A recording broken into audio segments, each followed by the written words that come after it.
Welcome back, guys. Welcome back to another week, another episode. This week we're going to talk about my training up till now. It is just early March now, on the way to Ironman Frankfurt. Let's get into it. So today is early March. Let's have a look back at the last 2 months of training. That's the last update you guys got. I've been doing it with Tim Brazer till now, and we will get back into it, but at the moment it's just easy like that. He's in New Zealand, he got lots of stuff going on, and I prefer to have the communication we have mainly on just the journey and all the things. So right now I'm gonna give you a little update so you know what's going on, all the data, all the things I'm struggling with, all the things that are in my mind, where I have doubts, or the things that are going well. Everybody has that in the sport, and I want to share that with you today. So first part I want to get into is the swim. The swim, I'm not coming from a swimming background per se. I've always been swimming, also in high school. I was quite good in swimming in high school, but I never had anything like a swim club or something like that. But I've been reading many books. I've had many coaches, swim coaches that had different approaches and tried to tailor the approach to me. But in the end, everybody has a bit individual style, also depending on the body form, if you're a taller athlete or if you're a smaller athlete, depending on swim cadence and all that. So I think I finally found my blueprint at the moment. So I want to get a little bit into what I did for training. As we can see here on the screen, the last months I've been training. It started early January with about 22 hours, something consistently. Now we went up to 25. It feels great. I never trained on that volume, especially with that quality before. Everything is quality. Back then when we built volume, and it was just a lot of also zone 2, zone 1 stuff, and just building the base, a lot of that. And we're still working on the base, but going more towards specifics now. So let's have a look at the swim. Swim is a tricky one for most triathletes, including me, but I've been always swimming now in Ironmans around the 59-minute mark for a long time actually. Same for the halves. I've been swimming like 27, 28 for a long time. And swimming, as we all know, it's not just the engine, it's more the feel for the water and how you can propel yourself through that liquid. And I've made a pretty big breakthrough just recently, just like last week in that, last 2 weeks, with an understanding of my own stroke, what I need, but we'll get into that later. Let's get into the data.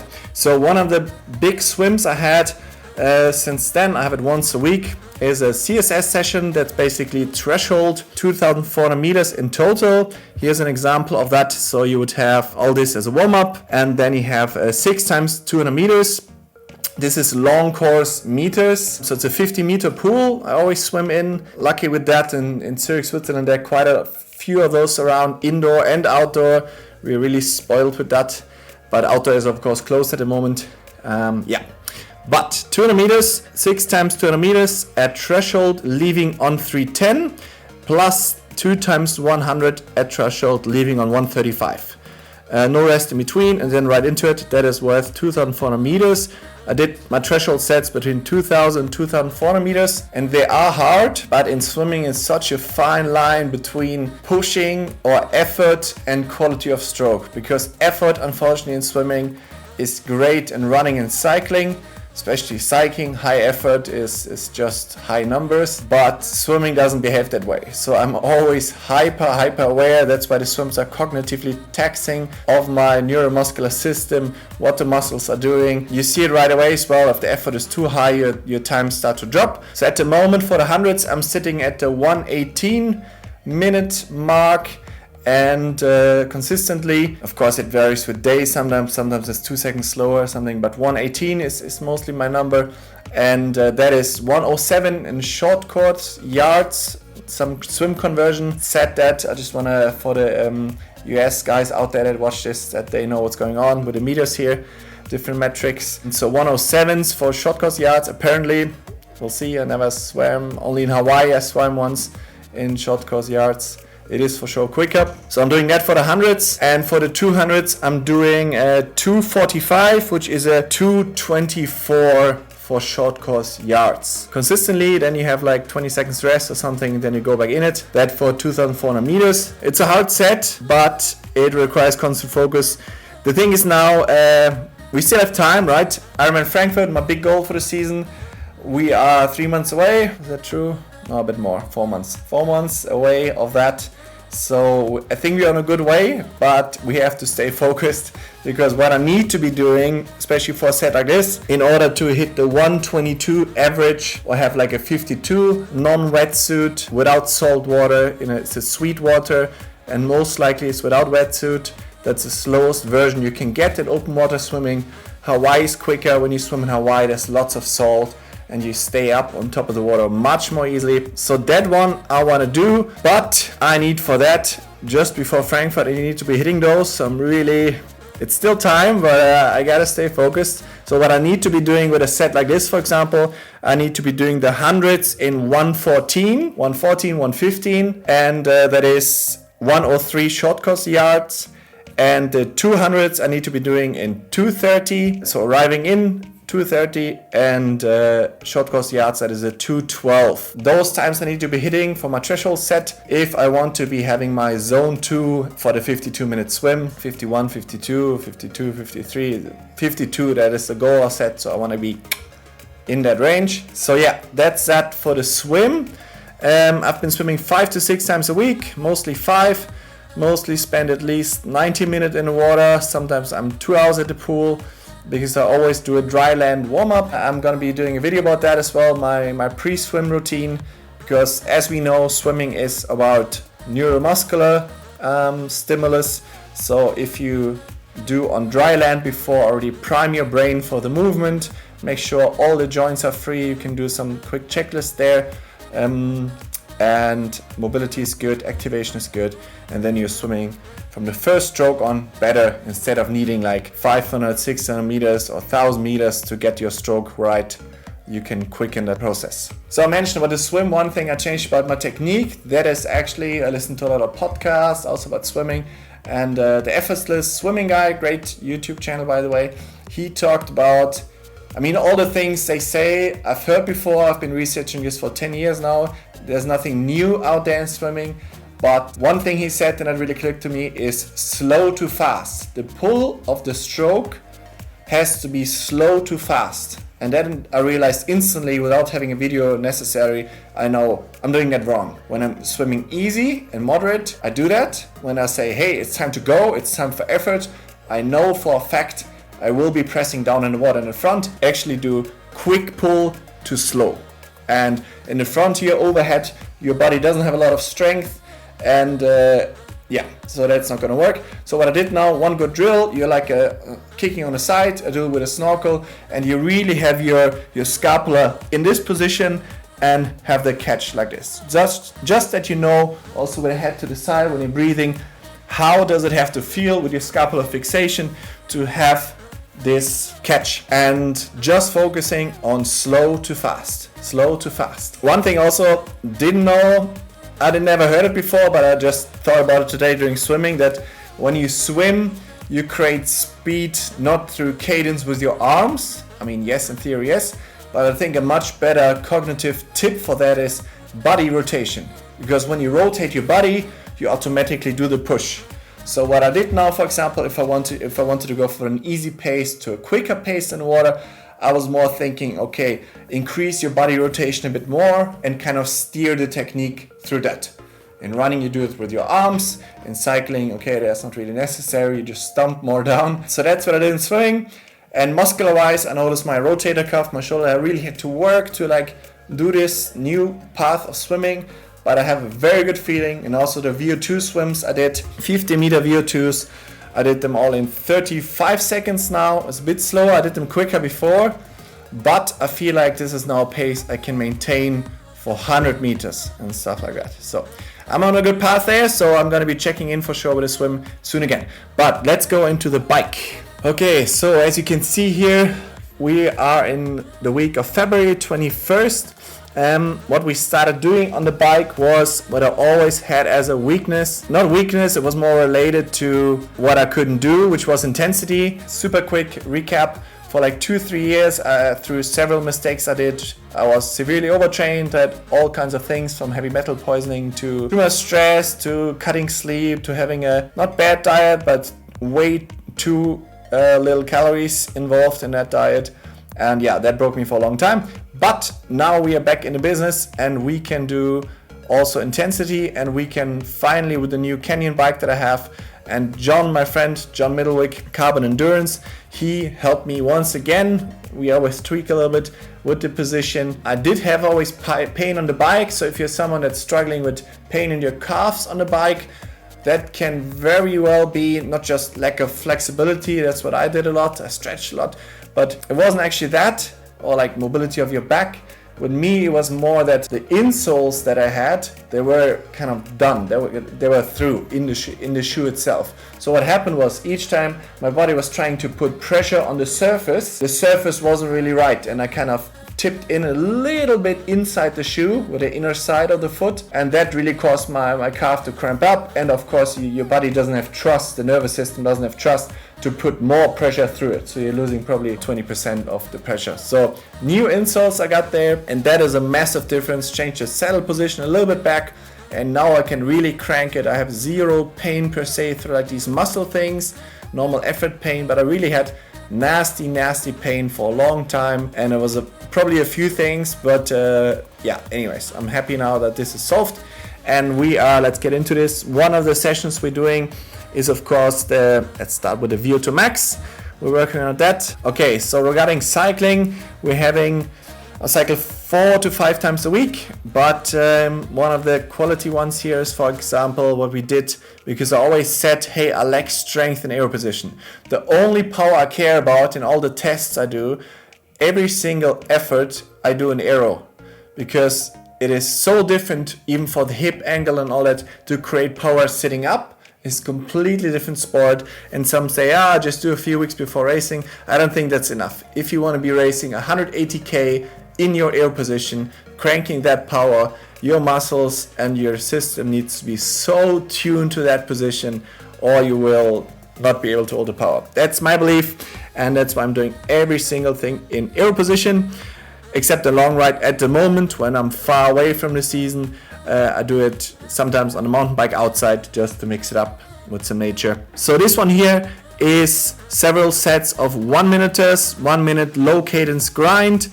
And what I did there, I had the power around 60 to 70 cadence, and I had the power about, and later I think 380 watts, around 4.5, 4.6 watts. Yeah, here we have it. For example, 1 minute 380, and low cadence 4.4 it says here. But yeah, I'm using the power meter for my bike. That's very important, because also with testing I noticed that the power meter of the kicker is significantly different, like even in zone 2, 20-30 watts. So don't just train with kicker power. You can actually select on Swift as a power source the power meter of your bike if you have one. If not, it's okay, but just make sure that you train in the right zones, because it could be, or probably is, pretty significant differences between those two powers. Another one we have here in this week is on Friday we had the VO2 3-minute reps, so very classic.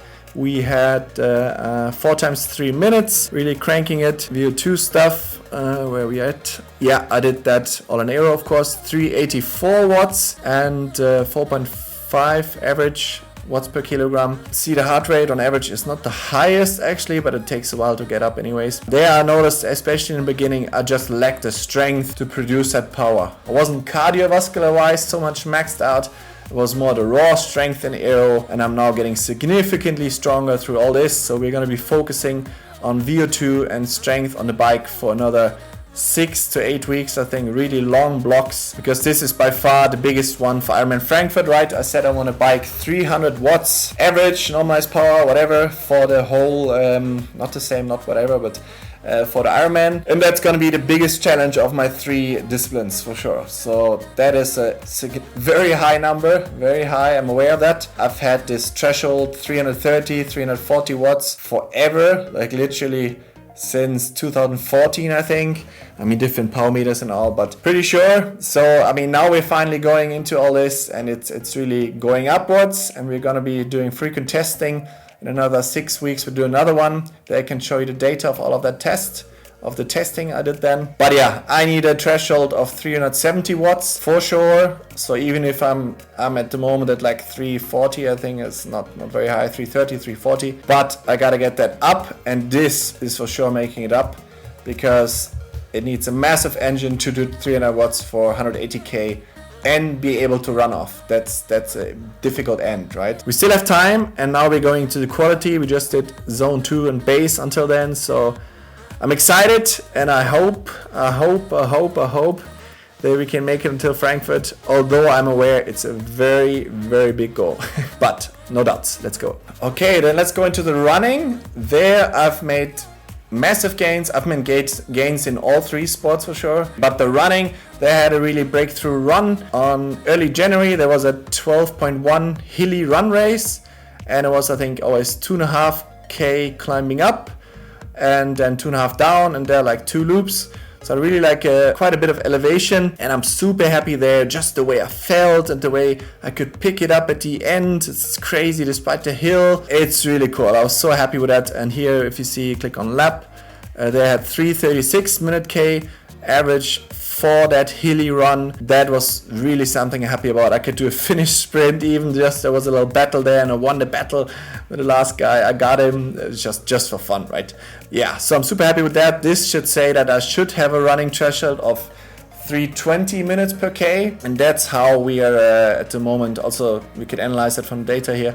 That's how we are having the zones for running at the moment, and they do fit to that. For example, let's have a look at the February session here. There, for example, an aerobic session, 90-minute aerobic. The biggest challenge with running right now for me is that my engine is stronger than my skeletal system at the moment, right? Through all this higher volume and consistent training, I haven't missed a session. I think I've changed sessions 2 or 3 times, just some fatigue to not go overboard. Otherwise, I did it all, and I did it really well. It really fitted well. What happens is the engine is really strong. You can see it with the heart rate. We can have a look at that now.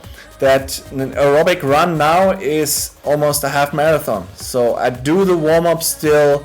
When we have a look at that, do the warm-up 10-15 minutes, really still slow in a sense that I don't care what the pace says for the first 10 minutes. It's just sometimes 4:40, sometimes 5. I don't push it so much, and suddenly the body is kind of warm, and then you just go to a pace. Here you can see a little bit there in the middle, and then you're suddenly like at 4:40 pace and at 150, 160 heart rate.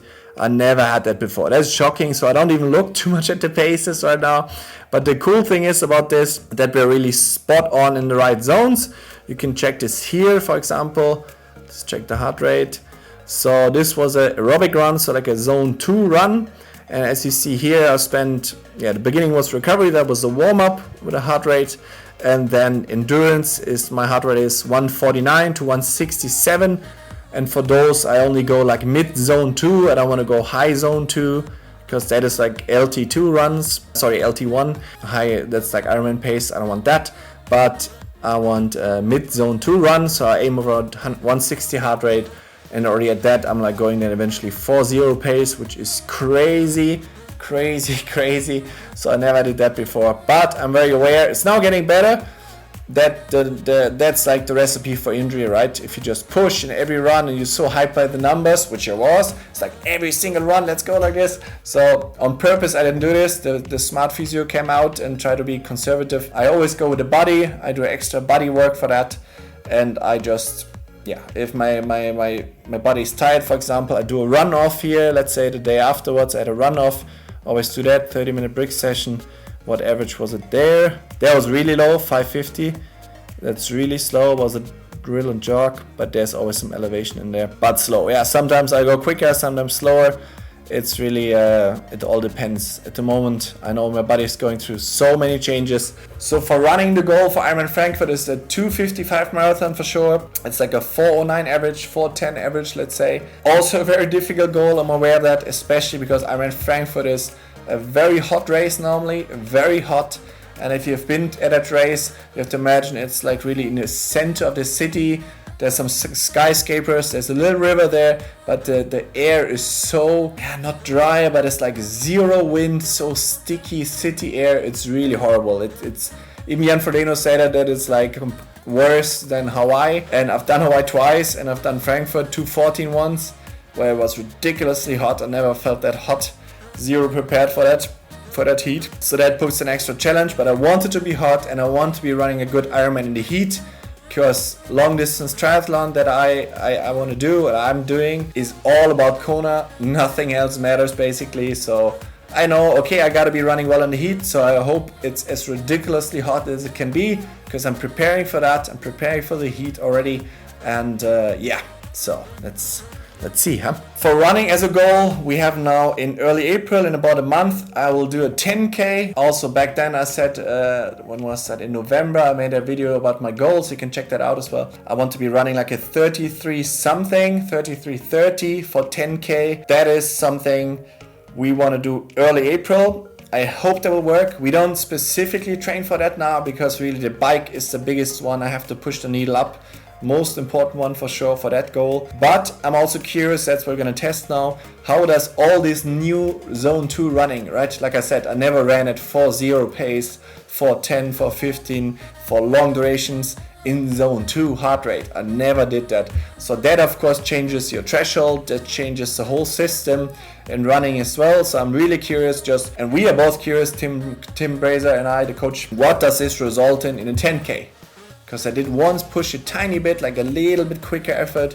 I think it was at 3:45 pace, and it felt so easy. So I haven't been running quicker than 4:0 at all. I mean, we have had the big running block over the winter time, but since then, except for the strides and hill strides I do, it's another video I did about that. Otherwise, I just ran zone 2. And we're gonna keep running zone 2, higher volume, 70-80K a week at the moment we have. I run 5 to 6 times. Never had running injuries before in the last 10 years, so we're still keeping it smart, but let's see. I hope for a 10K, and I'm curious to how fast I can run, because that again is one of the puzzle pieces. How fast you can run a 10K can determine for sure as well how your marathon time for Ironman is to some extent. So it's one of the goals, keeps me motivated, and yeah, so that's basically it. Gym, of course, I go 2 to 3 times a week to the gym. We're gonna be doing another separate video about that as well, what I do there. And yeah, that's it for this week. I hope you enjoyed it. And if you have any questions about my training, what I'm doing, any remarks, comment them below. And I see you next week. Bye.